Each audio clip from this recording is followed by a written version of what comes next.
اما بعد اعوذ باللہ من الشیطان بسم اللہ الرحمن الرحیم الشیطان یعدکم الفقر ویأمرکم بالفحشاء صدق اللہ مولانا العظیم۔ اللہ تعالیٰ نے قرآن مجید میں شیطان کے ہتھیاروں کو بیان کیا کہ شیطان ہمیں کیا کام ہم سے کرائے گا اور کیا ہمیں حکم دے گا۔ ان میں پہلی چیز یامرکم بالفحشاء، بس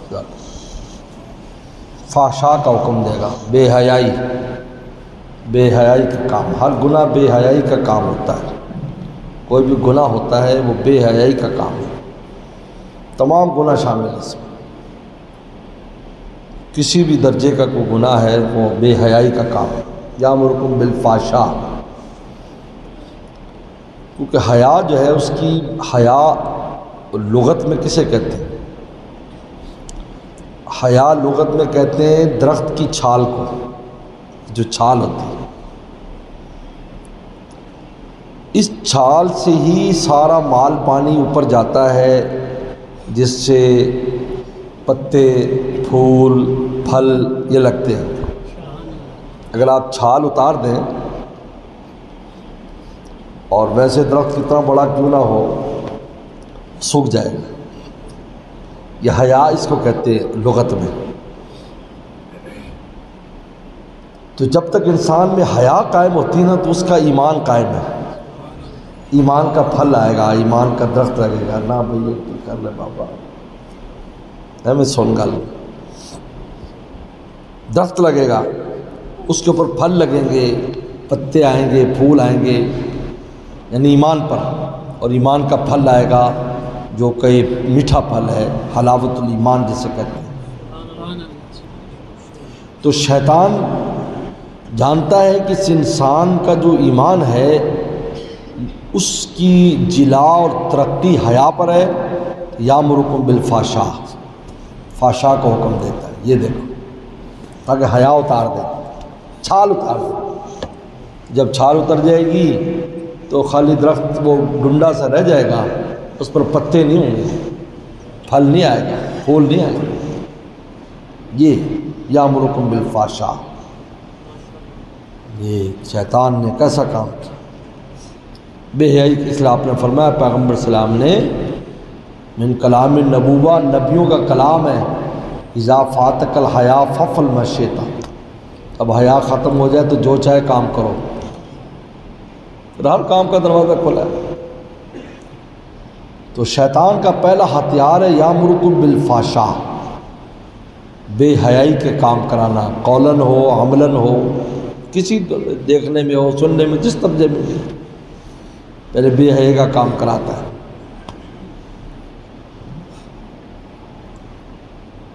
نمبر 2، یعدکم الفقر، اللہ کے راہ میں خرچ کرنے سے روکتا ہے کہ تم فقیر ہو جاؤ گے اگر اللہ کے راستے میں خرچ کرو، زکوٰۃ دو گے اتنی زکوٰۃ نکل جائے گی، پیچھے کیا بچے گا، قربانی کرو گے تو اتنے پیسے، اگر دیہات میں اس کا اپنا جانور ہے تو یار اتنا خوبصورت جانور یہ دے دے گا تو جانور ہی ختم ہو جائیں گے، ہر سال دیتا رہے گا تو 10 سال میں 10 جانور کا۔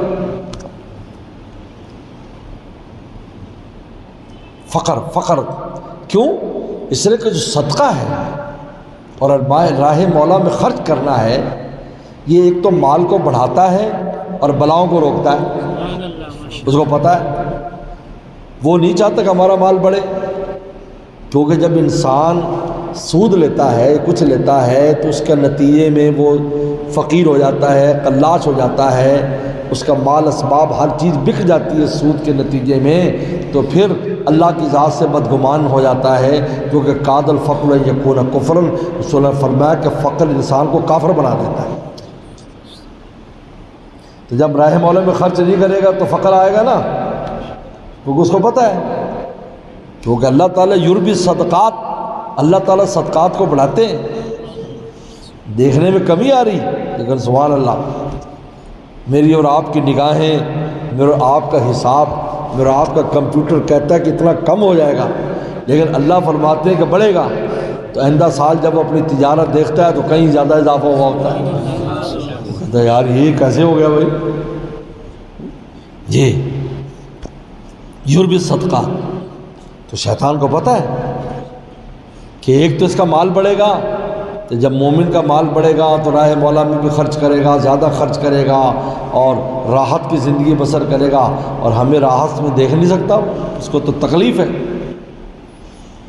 ہمارے تو ہنسنے بولنے سے اس کو تکلیف ہوتی ہے، کیونکہ ہماری وہ تو ازلی دشمن بن کر آیا ہوا ہے. اور بلائیں رکیں گی، بلائیں مصائب. الصدقہ ترد البلا. اور پھر پاکیزہ مال، ہمارا مال بھی پاک ہو جائے گا جو ہم کھائیں گے. تو جب پاک مال کھائیں گے تو ہم سے نیک اعمال نکلیں گے. کلوا من الطیبات واعملوا صالحا. جب انسان نیک چیز کھاتا ہے تو اس میں سے وہ نکلتا ہے. ایک بہت مشہور بادشاہ ہے، بڑے اللہ والے بھی تھے، تو اپنی بیوی کے ساتھ، اپنے بچے کے ساتھ جا رہے تھے تو ان کے بچے نے ایک بیر اٹھا لیا ایک ریڑھی کے اوپر سے. ایک بیر تو معمولی بات تھی، ریڑھی والے نے بھی کیا کہنا تھا. گھر جا کر اپنی بیوی سے کہا کہ میں نے تو ہمیشہ مال حلال کی کوشش کی ہے، لیکن آج میرے بچے نے ایک ایسی حرکت کی ہے جس سے معلوم ہوتا ہے کہ کہیں مال مشکوک آیا ہے. اندازہ کریں، اتنی نظر رکھتی تھی. انہوں نے کہا نہیں یہ مجھ سے غلطی ہوئی تھی، یہ میرے پیٹ میں جب حمل میں تھا تو ہمارے ساتھ والوں کی بیری پہ بیر آئے ہوئے تھے، تو میرا بہت دل چاہا، تو وہ ادھر بھی لٹکے ہوئے تھے، تو میں نے ایک بیر توڑ کر کھا لیا. اس کا اثر اولاد میں کیسے آیا؟ اب اندازہ کریں آپ. ویسی تھوڑی فرمایا کلوا من الطیبات واعملوا صالحا. تو شیطان کو پتہ ہے، کیونکہ جب زکوٰۃ نہیں دے گا تو جو زکوٰۃ اس کے مال میں داخل ہو جائے گی تو اس کے مال کو مشکوک کر دے گی نا.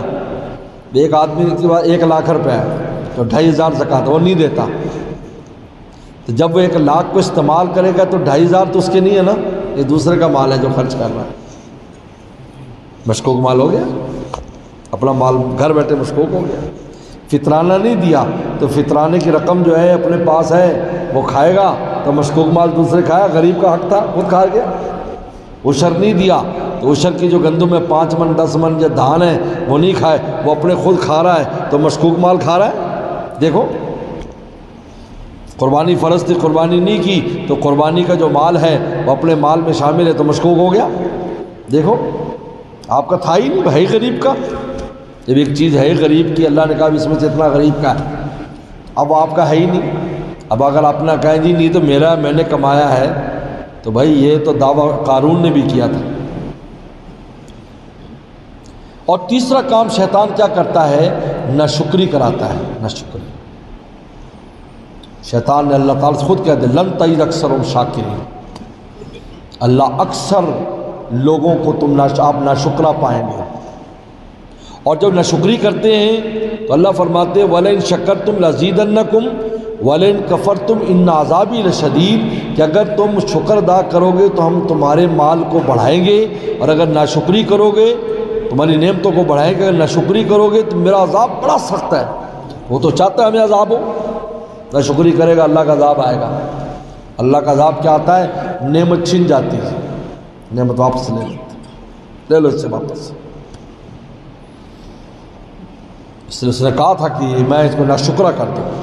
آج ناشکرا ہے، اتنی ناشکری اللہ معاف فرمائے، اتنی ناشکری ہم میں، گھر میں، عورتیں، بچے، بڑے، سب ناشکرا. یہ نہیں یہ نہیں یہ نہیں یہ نہیں، کتنی نعمتوں میں غرق ہیں. نہیں ایک چیز نہیں میرے پاس تو کچھ بھی نہیں. جو اتنی نعمتوں کو ڈھیر لگے اس کے بارے میں وہ نہیں. سب سے بڑی نعمت ہمیں ایمان دیا، اسلام دیا، صحت دی، زندگی دی. اس سے بڑی کیا نعمت ہے؟ شکایتیں اگر کرتے ان اسباب کی کمی، سب سے پہلے صحابہ شکایت کرتے، خودکشیاں کرتے، صحابہ خودکشیاں کرتے، وہ کرتے، لیکن ان کی زبان پر تو ہر وقت شکر ہی رہتا تھا. اللہ تعالیٰ شکر ہے تو نے ایمان دیا. رسول اللہ کو دیکھتے تھا، اللہ تعالیٰ شکر ہے ہمیں یہ رسول دیا، ہمیں اس کے ذریعے ایمان دیا. لولا انت مہتدینا، اے اللہ کے نبی آپ نہ ہوتے ہمیں ہدایت بھی نہ ہوتی، ولا تصدقنا ولا صلینا، نہ ہم صدقے کرتے نہ ہم نمازیں پڑھتے۔ یہ رسول اللہ سے کہہ رہے ہیں اللہ نبی آپ کی وجہ سے دیکھو ہمیں کیسی کیسی نعمتیں، اور کہہ بھی کب رہے ہیں جب خندق کی کھود رہے ہیں اور پیٹوں پر پتھر بندھے ہوئے ہیں اور کئی دن سے کھانا نہیں اور سردی کا موسم ہے، جسم پہ کپڑے نہیں اور کھود رہے ہیں، اور ساتھ کہتے ہیں لولا انت مہتدینا، اللہ کے نبی آپ نہ ہوتا ہمیں ہدایت نہیں ملتی۔ اندازہ کرو، یعنی اس غم کے ماحول میں خوشیاں منا رہے ہیں جو اتنا غم کا ماحول ہے۔ لا تصدقنا ولا صلینا، پھر اللہ کے فنزل سکینۃ علینا، اللہ ہم پر سکون نازل کر دے، سکینہ نازل کر۔ اندازہ کیجیے آپ وہ خوشی منا رہے ہیں، خوشی ادا کر رہے ہیں، کیا حالات۔ لیکن ایک شیطان نے کہا لن تجد اکثرهم شاکرین، ناشکری کس سے ہوتی ہے کہ جو اپنے پاس نعمت ہے نا اس کا ادراک نہیں ہے کہ میرے پاس یہ نعمت ہے، اور جو نعمت ہاتھ میں نہیں ہے اس کی فکر ہے، اس سے ناشکری آتی ہے۔ سن لو، آپ کے پاس موٹر سائیکل ہے، اس کی یہ نہیں فکر ہے کہ موٹر سائیکل ہے، یار کار نہیں ہے میرے پاس، کار نہیں ہے، بس یہ کار نہیں، وہ موٹر سائیکل کی ناشکری کرا رہا ہے۔ اس لیے کہتے ہیں انسان اپنے سے نیچے والوں کو دیکھے دنیا کے اعتبار سے، اور دین میں اوپر والوں کو دیکھے۔ دیکھیں یار میرے پاس موٹر سائیکل ہے، ہمارے محلے میں ایسے لوگ ایسے رہتے ہیں ان کے پاس سائیکل بھی نہیں، بیچارے پیدل جاتے آتے ہیں۔ کہ اللہ تیرا شکر موٹر سائیکل تو ہے۔ سائیکل والا پیدل والے کو دیکھو، پیدل والے بھی دیکھے، لنگڑے کو دیکھے جو لنگڑا کر چل رہا ہے، جو دونوں ٹانگوں سے معذور اس کو دیکھے۔ کہ اللہ تیرا کروڑ بار شکر ہے آپ نے ٹانگیں تو عطا فرمائی ہیں، ٹانگیں تو دی۔ شیخ سعدی رحمۃ اللہ علیہ حج پر جا رہے تھے، ان کے دل میں آیا جب قافلے گزرتے، اے اللہ کوئی مجھے بھی سواری مل جاتی، چھوٹی موٹی میں پیدل جا رہا ہوں، تو اچانک کیا دیکھتے ہیں کہ ایک کوئی گول سی چیز ہے جو لڑکتی ہوئی جا رہی ہے، تو دوڑتے گئے، قریب میں دیکھا تو ایک آدمی ہے جس کے دونوں بازو بھی کٹے ہوئے ہیں، دونوں ٹانگیں بھی کٹی ہوئی ہیں، اور وہ ایک چمڑے میں بندھا ہوا ہے، ایک کونی کے زور سے وہ ایسے گھومتا ہے اور تھوڑی دور تک گھومتا جاتا ہے، پھر کونی کے زور سے نے سلام کیا۔ انہوں نے کہا یار بھائی کہاں سے آ رہے ہو، کون ہو تم؟ انہوں نے کہا میں مسلمان ہوں، بخارا سے آ رہا ہوں۔ تو کہاں جا رہے؟ کہتا حج کر رہے ہیں۔ چیخ نکل گئی، زور سے چیخ نکل گئی، سجدے میں گر گئے، اللہ معاف کر دے، معاف کر دے، معاف کر دے۔ کہا میں سواری پہ بیٹھ نہیں سکتا کیونکہ میرے پاس بیٹھنے کی کوئی وہ نہیں، جب تک وہ بندہ پکڑے نہیں، اور اس طرح کون لے جاتا ہے، تو میں پیدل ہی وہاں سے اسی طرح سفر کر رہا ہوں۔ آج 10 سال ہو گئے ہیں گھر سے نکلے ہوئے، یہ 10واں سال ہے، اب میں حرم کے قریب ہوں۔ فرماتے میں نے حرم میں اس کو اسی طرح طواف بھی کرتے دیکھا۔ کہا میری چیخیں نکل گئی اور میرا دل خدا کے شکر میں ڈوب گیا کہ میری ٹانگیں تو ٹھیک ہیں کہ میں جا رہا ہوں۔ یہ دیکھو جانے والے تو ایسے بھی جاتے ہیں، لیکن قیامت کے دن جب بھی کوئی آدمی یہ کہے گا نا اللہ میں افراد چیز نہیں تھی نشری، تو اللہ سے کوئی پیش کریں گے، اے آؤ بھائی ادھر آؤ۔ یہ ہماری خواتین گھروں میں جی مشقت ہو گئی، جی ہو گئے جی، یہ نہیں آٹومیٹک مشین نہیں ہے، دوسری مشین ہے، کپڑے یوں ہو گیا، وہاں ہو گیا، بورڈ چکانے میں، اللہ معاف فرمائے، اللہ معاف فرمائے۔ رسول اللہ نے فرمایا ان کی تینت میں نشکری۔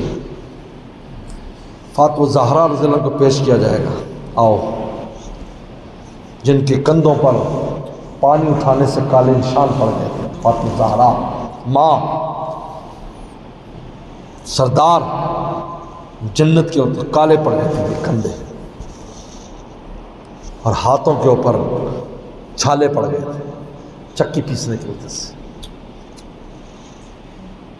کسی نے مشورہ دیا کہ اماں فاطمہ رسول اللہ کے پاس غلام آتے ہیں، کم از کم پانی بھرنے کے لیے کوئی غلام ہی تم لے لو، کہ وہ غلام جا کر وہاں سے پانی تو کم از کم بھر لے، آپ پانی بھر کے لاتی ہو، کیونکہ میٹھا پانی کی بھی قلت تھی تو خواتین پانی جا کر لایا کرتی تھی، تو سال پر اٹھانے کے بجائے وہ لٹکاتی تھی، جو 2 بورے سے یا 2 بوکے جو ہیں وہ کندھے پر لٹکاتی، تو اس سے یہ جو کندھے تھے ایک سیاہ ہو گئے تھے اس کو رسی کے نشان کی وجہ سے۔ تو گھر آئیں تو رسول اللہ گھر میں نہیں تھے، اما عائشہ صدیقہ ان کے پاس آئیں، کہا کہ بیٹی کیسے ہے؟ کہا کہ دیکھو اماں یہ دیکھو یہ حالات ہو گئے ہیں، یہ ہاتھ کی یہ حال ہے میرا۔ تو کوئی غلام آ جائے تو ہمیں غلام مل جائے، کم از کم باہر کے کام صحیح ہو جائے۔ فرمایا میں اللہ کے نبی سے کہہ دوں گی۔ آپ آئے تو کہا کہ بیٹی آئی تھی اور یہ مطالبہ رکھا ہے۔ اس وقت تشریف لے گئے، رات کا وقت تھا، اس میں آتا ہے کیونکہ عشاء کے بعد آپ اس وقت گئے۔ حضرت علی فرماتے کہ میں اور جو ہے نا فاطمہ زہرا لیٹے ہوئے تھے، نیچے بستر تھا، ایک تکیہ تھا اس پر، تو رسول اللہ فرمایا اٹھنا نہیں، اور بیچ میں آ کر بیٹھ گئے۔ تو حضرت علی فرماتے کرم اللہ کہ آپ کا جو پاؤں تھا وہ میرے سینے کے ساتھ لگا ہوا تھا، اور اتنی ٹھنڈ اس میں سے نکل رہی تھی کہ میرے پیٹھ میں سے نکل رہی تھی ٹھنڈ، کیونکہ نور کی کثرت ہے، اور نور جو ہوتا ہے وہ ٹھنڈا ہوتا ہے، نار جو ہوتا ہے یہ آگ ہے، یہ گرم ہے۔ نے کہا کہ بیٹی اس طرح مجھے پتہ چلا ہے، لیکن میں تجھ سے زیادہ اچھا عمل نہ بناؤں، غلام سے زیادہ اچھا عمل نہ تجھے بتاؤں؟ جی ابا جان۔ کہا 33 بار ہر نماز کے بعد سبحان اللہ پڑھ لیا کر، 33 بار الحمدللہ پڑھ لیا کر، 34 بار اللہ اکبر پڑھ لیا کر، یہ تیرے لیے غلام سے بہتر ہے۔ تو نے کہا کہ ابا مجھے قبول ہے، اس لیے اس تسبیح کا نام تسبیح فاطمی ہے۔ اس لیے جو آدمی کہتا ہے میں کام سے تھک جاتا ہوں دن بھر کے، ہمیں ہمارے اساتذہ بتاتے تھے جب ہم بلور ٹول پڑھتے تھے تو ہمیں چونکہ 4-5 گھنٹے سونا ملتا تھا پڑھائی کا، وہاں پر اس وقت بڑا سخت دور تھا وہ، تو فرماتے یہ تسبیح کر لیا کرو، صبح کو فریش اٹھو گے، تمہیں تھکن نہیں ہوگی۔ تو ان کو اس لیے دیا تاکہ وہ جو مشقت ہو رہی تھی وہ مشقت کم ہو جائے، اس روحانی عمل کی وجہ سے۔ غلام نہیں دیا، غلاموں کی کیا کمی تھی، اتنے غلام آ رہے ہیں، نہ کوئی لونڈی نہ کوئی غلام، کہ آخرت بن جائے کہ یہ جو مشقت ہو رہی یعنی اس پر شکر دیکھیے، اندازہ کیجیے۔ آج نعمتوں کی قلت ناشکری کی وجہ سے ہے، اس لیے نہیں کہ ہمارے پاس اسباب نہیں ہے، چھن جاتی ہے، جب وہ نعمت ہاتھ سے چھن جاتی ہے، صحت چھن جاتی ہے، بڑی اچھی صحت ہے، شکر ادا نہیں کرتا، بیمار ہو گیا، ایسی بیماری پیچھے لگی کہ فنا کر دیا، تباہ برباد ہو گیا۔ ڈاکٹر بھی عاجز ہے، پتہ نہیں بھی کیا بیماری میں تو سمجھ ہی نہیں آ رہی ہے۔ اتنی جدید مشینیں آ گئی کہ بال کی کھال تک کھینچ لیتی ہیں، لیکن ان کو پتہ نہیں چل رہا کہ اس کو بیماری کیا ہے۔ آئے دن مریض ہمارے پاس آتے ہیں، یہ بیماری سمجھ نہیں آتی بیماری کیا ہے، ناشکری۔ کھانے کے بعد شکر ادا نہیں کرنا، سو کر اٹھنے کے بعد شکر ادا نہیں کرنا، نعمتوں پر شکر ادا نہیں کرنا۔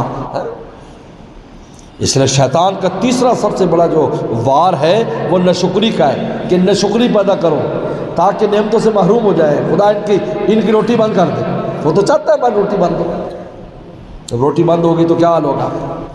تو انسان کو ہر حال میں اپنی نعمتوں پر نظر رکھ کے خوب شکر ادا کر، اللہ تیرا کروڑ بار شکر ہے، یہ توفیق رمضان دیا، اللہ تیرا کروڑ شکر ہے زندگی میں دے دیا۔ کتنے ہمارے ساتھ تھے چلے گئے نہیں، اس سال ہمیں الحمدللہ پورا بھی کرا دیا ماشاءاللہ، اور آرام سے کرا دیا، تراویح پڑھی، روزے رکھے، اور کوئی ایسی بیماری کوئی ایسی مشکل بیچ میں نہیں آئی کہ ہماری عبادت منقطع ہوئی ہو، پوری ہو رہی ہو۔ ایک دن رہ گیا ماشاءاللہ، وہ بھی آج ہو جائے گی یا کل پوری ہو جائے گی، یہ بہت بہت بڑی نعمت، اتنا شکر ادا کر، اللہ تیرا کروڑ بار شکر ہے۔ ورنہ ایسا کوئی مشکل آ جاتی، بیماری آ جاتی، روزے رہ جاتے، اعتکاف رہ جاتا ہے، تراویح رہ جاتی، کوئی نعمت تک کوئی چیزیں ہم سے روحانی رہ جاتی۔ لیکن اللہ کو بہت کروڑ بار شکر ہے کہ عافیت کے ساتھ آپ نے حج پر جانا ہوتا ہے، اتنا دل ڈرتا ہے، اللہ اتنا دل، اتنا دل۔ 8 تاریخ کو واقعہ پیش آ گیا، وہ حاجی صاحب 9 کو عرفات نہیں جا سکا، 8 کو کوئی ایکسیڈنٹ ہو گیا، کوئی بیماری کا حملہ ہو گیا، ہارٹ اٹیک ہو گیا، اسپتال میں پڑا ہے۔ 9 کو ادھر حج پہ نعمتیں اور دولتیں لٹ رہی ہیں، حاجی صاحب وہاں پہنچ کر بھی معروم ہے۔ اللہ اکبر، یہ ہماری اور آپ کی، ہم کہیں نہیں، یہ تو اس کی توفیقات ہے۔ اتنا ڈر، اتنا خوف آتا ہے جب تک عرفات میں داخل نہ ہو جائیں، کیونکہ عرفات الحج والعرفہ، عرفات میں داخل ہو جائیں، اس ٹائم میں زور شروع ہو جائے الحمدللہ، اب 10 منٹ کے لیے بھی اگر ہو جائے اور خدا نخواستہ کو واقعہ پیش آ جائے، حاجیوں کے اندر شمار ہوتا ہے، مغفرت ہو جاتی ہے۔ لیکن اس وقت آنے تک کیا پتہ کیا پیش آ جائے۔ کتنوں کو دیکھا نہیں آ نہیں سکے، اور حاجی صاحب کدھر گئے جی، ہارٹ اٹیک ہو گیا جی تو فلاں اسپتال میں، وہ تو ہل بھی نہیں سکتا، بے ہوش پڑا ہے، فلاں کا ایکسیڈنٹ ہو گیا تھا جی، بیچارے کی ٹانگ ٹوٹ گئی تو فلاں اسپتال میں۔ پھر بھی ان کی کوشش ہوتی کہ ادھر لے آئے، لیکن ہر مریض نہیں آ سکتا، کوئی مشکل پیش آ گئی اس کو۔ ویسا معاملات پیش آ گئے، پہنچ ہی نہیں سکا وہاں پر، میں وہی رول گیا بیچارہ، کس پاس سے رول گیا اس کو پتہ نہیں چلا، وہ گھومتے ہی رہا، شام ہو گئی۔ تو لہذا وَلَئِن شَكَرْتُمْ لَأَزِيدَنَّكُمْ، شکر کرو گے نعمتیں بڑھائیں گے، وَلَئِن كَفَرْتُمْ إِنَّ عَذَابِي، دیکھو کفران نعمت پر کہا میرا عذاب بڑا سخت ہے، إِنَّ عَذَابِي لَشَدِيدٌ، میرا عذاب بھی شدید۔ صلی اللہ علیہ وسلم آپ کو عمل کی توفیق عطا فرمائے، وآخر دعوانا ان الحمدللہ، اللہم لک الحمد کما انت اہل، صلی علی محمد کما انت الوفى البناء کما انت الفتح انت التقوى والمغفرہ، اللہ وفقنا لما تحب وترضى من القول والعمل والفعل والنیت والهدی والہدى انک علی کل شیء قدیر، اللہم لک الحمد حمدا دائما بدوامک خالدا بخلودک، اللہم عافنا واعف عنا، اللہم عافنا واعف عنا، صلی اللہ تعالی علی خیر خلقہ محمد وآلہ وصحبہ اجمعین۔